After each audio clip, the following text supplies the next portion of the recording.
crecía. La palabra clave es crecer. El crecimiento no es malo, es simplemente la evidencia de que un ser está vivo. No solo el crecimiento físico, sino el crecimiento en todos los sentidos, y tratándose la iglesia, pues, del crecimiento espiritual. Pero el hecho de que hay verdadero crecimiento espiritual no quiere decir que no haya crecimiento físico. El número de los miembros de la iglesia primitiva aumentaba, crecía mucho en aquellos días. Y entonces encontramos el versículo 1 que dice, recuerda que estamos en Hechos 6, en aquellos días, como creciera el número de los discípulos, hubo murmuración de los griegos contra los hebreos de que las viudas de aquellos eran desatendidas en la distribución diaria. Aquí vemos una realidad del crecimiento. Junto con el crecimiento vienen los problemas. Hijos chicos, problemas chicos. Hijos grandes, problemas grandes. Familias pequeñas, problemas pequeños. Familias grandes, pues problemas grandes. Es una ley de la vida. Si no quieres enfrentar dificultades, no crezcas. Pero recuerda que el que no crece, en algún sentido, está muerto. Bueno, el problema que surgió en la iglesia primitiva, cuando empezó a crecer, fue la insatisfacción de los cristianos griegos. Ellos empezaron a quejarse de que las viudas griegas eran desatendidas en la distribución diaria del pan, dice el texto. ¿Qué es lo que sucedía? ¿Había injusticia? ¿Los cristianos judíos eran injustos? ¿O los cristianos griegos eran demasiado reclamones? ¿Cuál era la realidad? Bueno, lo cierto es que había problemas. Y cuando una iglesia enfrenta problemas, pues esos problemas son la oportunidad de evaluar las cosas y descubrir qué cambios deben ser hechos. En tiempos de aparente éxito es fácil acomodarse, y ese es un tremendo peligro para cualquier iglesia. Alguien dijo que el éxito es el nido del año pasado de donde los pájaros ya se fueron, pero tú no te das cuenta a veces de eso. Cualquier iglesia o institución que crea que porque en este momento las cosas le van bien, todo le seguirá yendo bien en el futuro sin que sea necesario algún cambio, está condenada al fracaso. Los apóstoles, delante del problema, analizaron la situación y llegaron, pues, a la conclusión de que algo tenía que ser hecho. Hechos capítulo 6, versículos 2 al 4, relata este incidente de la siguiente manera. Convocaron a la multitud de los discípulos y dijeron, no es justo que nosotros dejemos la palabra de Dios para servir a las mesas. Buscad pues, hermanos, de entre vosotros a 7 varones de buen testimonio, llenos del Espíritu Santo y de sabiduría, a quienes encarguemos de este trabajo, y nosotros persistiremos en la oración y en el ministerio de la palabra. Allí comenzó el ministerio de los diáconos. Fueron los diáconos los que se dedicarían al diaconeo, mientras que los apóstoles continuarían con la diaconía. Ambas palabras griegas están relacionadas con el servicio. Diaconeo con el servicio de las mesas y diaconía con el servicio de la palabra. Te das cuenta que delante del problema que había surgido por causa de la reclamación de algunos, fue necesaria la organización. La organización es parte del crecimiento. Sin organización, por más buena voluntad que exista, se cae más tarde o más temprano en la anarquía, en la cual cada uno hace lo que quiere y todo se transforma en una confusión que no tiene salida. Por lo tanto, cuando alguien dice, yo estoy con la iglesia, pero no quiero saber nada con la organización, no sabes lo que estás diciendo. No hay iglesia sin organización, porque el orden es la base de la organización y el orden es la base de la administración divina. ¿Por qué tú crees que Lucifer se rebeló? Porque no quería el orden.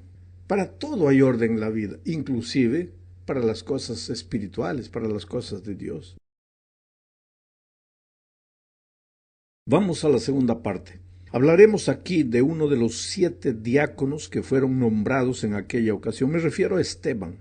En el Nuevo Testamento, mira, hay 2 palabras para referirse a una corona.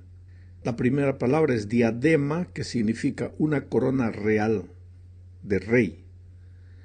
Y la otra palabra es estéfanos, que quiere decir una corona de victoria, que cualquier ser humano puede recibir. La corona real solo la reciben los príncipes, pero el estéfanos lo puede recibir cualquiera. Ahora es interesante que el nombre de Esteban viene justamente de la palabra estéfanos. La corona real se hereda, pero la corona de victoria solo se da al que llega al fin de una carrera o al que pelea una batalla. Pues Esteban corrió la carrera del cristiano y peleó la batalla de la fe. Hechos 6:8 dice: y Esteban, lleno de gracia y de poder, hacía grandes prodigios y señales entre el pueblo. Sabes, el poder del Espíritu solo se manifiesta en la vida de alguien que ha entendido el tema de la gracia. La vida de Esteban era una vida de poder porque había entendido el tema de la gracia. La gracia de Cristo es el centro del Evangelio. Cuando entiendes que has sido salvado por gracia, no hay cómo exaltarte a ti mismo. Tú desapareces y Jesús es exaltado. Pena que a muchos les lleva tiempo entender que en la bendita obra de la salvación no hay una pizca de participación humana. Dios no te salva por lo que haces, sino por lo que Jesús hizo por ti en la cruz del Calvario. Esteban había entendido eso, y el resultado era que el Espíritu se manifestaba poderosamente en su vida. Pero eso no agradó a los judíos, porque la confianza de la salvación de los judíos estaba depositada en el fiel cumplimiento de la ley, en la obediencia. Ahora, el hecho de que tú crees en la gracia no quiere decir que la obediencia no tenga sentido, pero es un error fatal creer que la obediencia es la base de la salvación. Pues entonces, como los judíos no entendían eso y Esteban predicaba la gracia, ellos se levantaron contra Esteban. Hechos 6:9-11 narra el incidente de la siguiente forma. Entonces se levantaron unos de la sinagoga llamada de los libertos y de los de Cirene de Alejandría, de Cilicia y de Asia, disputando con Esteban. En Cilicia estaba Tarso, la ciudad de Pablo, de Saulo de Tarso. Continúo leyendo. Pero no podían resistir a la sabiduría y al espíritu con que hablaba, se están refiriendo a Esteban. Entonces sobornaron a unos para que dijesen que le habían oído hablar palabras blasfemas contra Moisés y contra Dios. Voy a explicar un poco para que entiendas lo que estamos leyendo. En aquellos tiempos vivían judíos de varias naciones, cada uno en su propio barrio, y algunos de sus grupos étnicos tenían sus propias sinagogas. Los libertos, que son mencionados en el texto que acabo de leer, eran descendientes de los judíos que habían sido cautivos en un tiempo, pero que ahora eran libres del poder romano. Se llamaban libertos. Fueron estos los que dirigieron la campaña contra Esteban y lo llevaron ante el Sanedrín. Vamos ahora a la tercera parte, porque aquí veremos a Esteban ante el Sanedrín. El siervo de Dios estaba allí, siendo acusado de blasfemar contra Dios y de decir que las ceremonias del Antiguo Testamento ya no tienen valor. Y no tenían mismo, porque todo aquel ceremonial judío tenía como propósito llevar la mente de los adoradores judíos a Cristo. Sin embargo, ellos estaban tan amarrados al ceremonial que tomaron eso como motivo para acusar a Esteban. El capítulo 7 de Hechos presenta el sermón de Esteban. Este sermón es el más largo del libro de los Hechos de los Apóstoles. En este sermón Esteban recapitula toda la historia de Israel. Menciona las contribuciones hechas por grandes personajes judíos destacados como Abraham, Moisés, David, Salomón. Solo que este sermón es más que un relato de hechos conocidos. También es una refutación a las acusaciones que se levantaban contra él. Y también es una revelación de los pecados de Israel. Esteban usó las propias escrituras de los judíos para probar que la nación y sus líderes eran culpables de pecados peores de los que ellos estaban imputándole a él, a Esteban. ¿Qué pecados eran esos? Primero, los judíos interpretaron incorrectamente las propias raíces espirituales. Hechos 7, 1 al 8 dice esto. No voy a leer todo el texto. Este sermón de Esteban empieza con el Dios de la gloria en el versículo 1 y termina con Esteban viendo la gloria de Dios en el versículo 55. Esa gloria, Dios quería que hubiera sido reflejada en su pueblo, en el pueblo de Israel, en el pueblo judío, pero cuando Jesús vino, pues ellos lo rechazaron porque estaban amarrados a su ceremonial y no vieron a Jesucristo. Uno de los peligros de estar tan amarrados a la tradición, que no tiene base en la Escritura, sino en la costumbre, en la cultura, uno de los peligros de eso es que tú no veas a Jesucristo con claridad. Bueno, el segundo pecado que Esteban menciona de los judíos es que ellos rechazaron a los libertadores que el Señor les envió. Eso está en los versículos 9 al 36. En tercer lugar, ellos desobedecieron la ley. Versículos 37 al 46. Los acusadores de Esteban argumentaban que él estaba contra la ley y sin embargo a lo largo de su historia el pueblo de Israel había sido el verdadero pueblo desobediente.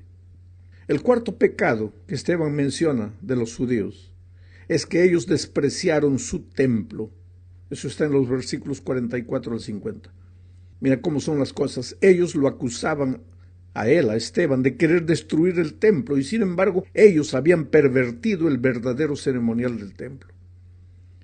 Quinto pecado. Ellos resistieron obstinadamente a su propio Dios y a la verdad. Eso está entre los versículos 51 y 52. Este es el punto culminante del sermón de Esteban. Voy a leer. Duros de cerviz, versículos 51 y 52.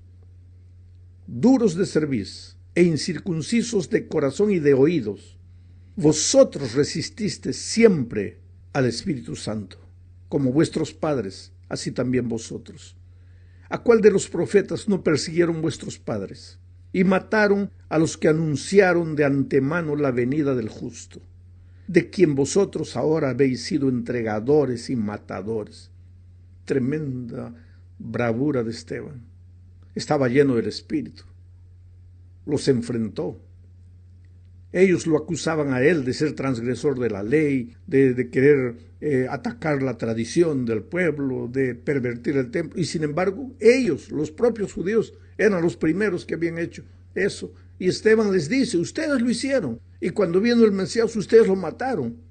Ustedes han sido sus entregadores y matadores. Qué expresiones terribles. Vamos a la cuarta parte de este estudio. Al terminar su sermón, y eso está en Hechos 7, del 54 al 57, voy a leer el texto. Dice, oyendo estas cosas, se enfurecían en sus corazones y crujían los dientes contra él. Pero Esteban, lleno del Espíritu Santo, puestos los ojos en el cielo, vio la gloria de Dios y a Jesús que estaba a la diestra de Dios. Y dijo, he aquí veo los cielos abiertos y al Hijo del Hombre que está a la diestra de Dios. Entonces ellos, dando grandes voces, se taparon los oídos y arremetieron a una contra él. Sabes, la escena que Esteban vio nos transporta al cielo, al momento del juicio. Él estaba siendo juzgado por los hombres en la tierra, pero sin saber ellos serían juzgados un día por Dios en los cielos. Percibe que Esteban era un predicador cristocéntrico. Su mensaje todo fue centrado en el rechazo del pueblo a su único Salvador Cristo. Pero su último mensaje es el tema del santuario y del juicio investigador. El texto dice, pero Esteban, lleno del Espíritu Santo, puestos los ojos en el cielo, vio la gloria de Dios y a Jesús que estaba a la diestra de Dios, y dijo: he aquí veo los cielos abiertos y al Hijo del Hombre que está a la diestra de Dios. Ahora yo te pregunto, ¿tiene para ti esta escena algún parecido con esta otra escena narrada simbólicamente por Daniel 7, 9 y 10? Voy a leer. Estuve mirando hasta que fueron puestos tronos y se sentó un anciano de días, cuyo vestido era blanco como la nieve y el pelo de su cabeza como lana limpia. Su trono llama de fuego y las ruedas del mismo fuego ardiente. Un río de fuego procedía y salía de él. Millares de millares le servían y millones de millones asistían delante de él. El juez se sentó y los libros fueron abiertos. ¿Qué parecido tiene esto que Daniel escribió con lo que Esteban mencionó en su último sermón antes de morir? Naturalmente, el juicio investigador comenzaría solo en 1844, mientras que la oportunidad para el pueblo de Israel estaba terminando en ese momento. Por eso el mensaje de Esteban no tiene un llamado al arrepentimiento. En su sermón, si tú analizas el sermón, no hay llamado al arrepentimiento, porque como nación ya no tenían más oportunidad. Ellos ya no anunciarían más la salvación del mundo como se la había prometido Dios a Abraham. A partir de ese momento, los mensajeros del Evangelio al mundo ya no serían los judíos. Como pueblo, serían los seguidores de Jesús. Judíos o gentiles, pero seguidores de Jesús. Ellos deberían abandonar Jerusalén y dar testimonio a todo el mundo, testimonio del Evangelio. Sin embargo, los judíos podrían salvarse, claro, pero individualmente, ya no como nación. Por eso Esteban oró. Hechos 7, 59 y 60 dice: y apedreaban a Esteban, mientras él invocaba y decía: Señor Jesús, recibe mi espíritu. Y puesto de rodillas, clamó a gran voz: Señor, no les tomes en cuenta este pecado. Y habiendo dicho esto, durmió. Y esa oración intercesora fue respondida poderosamente. Porque aparentemente, ¿quién diría que aquel movimiento de agresión estaba siendo dirigido por Saulo de Tarso, a cuyos pies colocaron las ropas ensangrentadas de Esteban? Y algunos días después, ese Saulo se convierte como resultado, entre otras cosas, de la oración de Esteban en el último momento de vida. Llegamos ahora al fin de este comentario, hablando sobre la propagación del Evangelio a partir de ese momento. ¿Sabes? La muerte de Esteban desató una tremenda persecución contra la iglesia cristiana de aquellos días. Pero la historia ha demostrado que es en la persecución y en las dificultades que la iglesia crece. A lo largo de mi vida, en diferentes países, he visto que cuando la iglesia entra en crisis por algún motivo, no voy a especificar este o aquel motivo, pero cuando la iglesia entra en crisis es ahí que crece, porque es en el dolor que la iglesia testifica. Por donde quiera que los cristianos eran esparcidos en aquellos días, testificaban de Jesucristo. Y la iglesia crecía, ya no solo en Jerusalén, sino donde quiera que los cristianos iban huyendo de la persecución. Hechos 8, 1 y 3 dicen: y Saulo consentía en su muerte, en la muerte de Esteban. En aquel día hubo una gran persecución contra la iglesia que estaba en Jerusalén, y todos fueron esparcidos por las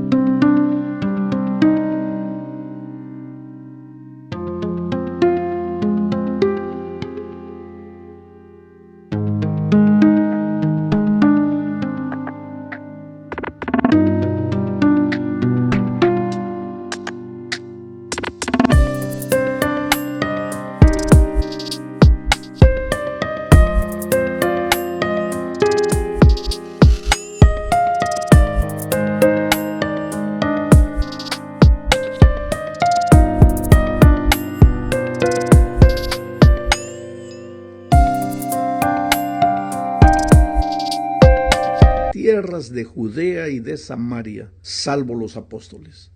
Y Saulo asolaba la iglesia, y entrando casa por casa, arrastraba a hombres y a mujeres, y los entregaba en la cárcel. Saulo entraba casa por casa. ¿Por qué? Porque la iglesia de aquellos días se reunía en las casas. Saulo sabía que si destruyese a la iglesia en las casas, destruiría a la iglesia como un cuerpo. El diablo también sabe eso. Tal vez por eso hoy día entra en la cabeza de muchos hermanos para no aceptar el plan de los grupos pequeños, que nada más son la iglesia de casa en casa, casa por casa. Bueno, siguiendo adelante con el capítulo 8 de Hechos, veremos que se destacan dos incidentes. Primero, la predicación de Felipe en Samaria. Muchos samaritanos se convirtieron, muchos se bautizaron, y la iglesia de Jerusalén, cuando oyó la noticia de que la obra estaba creciendo en Samaria, envió a Pedro y Juan.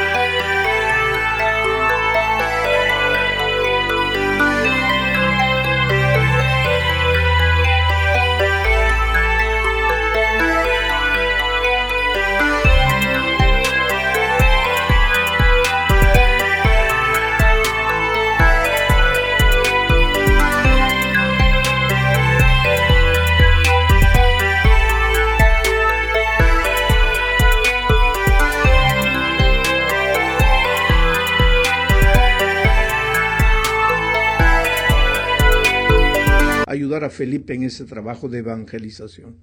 Al regresar de vuelta a Jerusalén, Pedro y Juan pasaron por otras ciudades samaritanas pequeñas predicando a Jesús y con muchos buenos resultados. En este capítulo 8 también se narra la conversión del eunuco etíope. Quiere decir, el evangelio había salido de las fronteras de Israel y se estaba esparciendo por otros países y lugares, samaritanos y etíopes.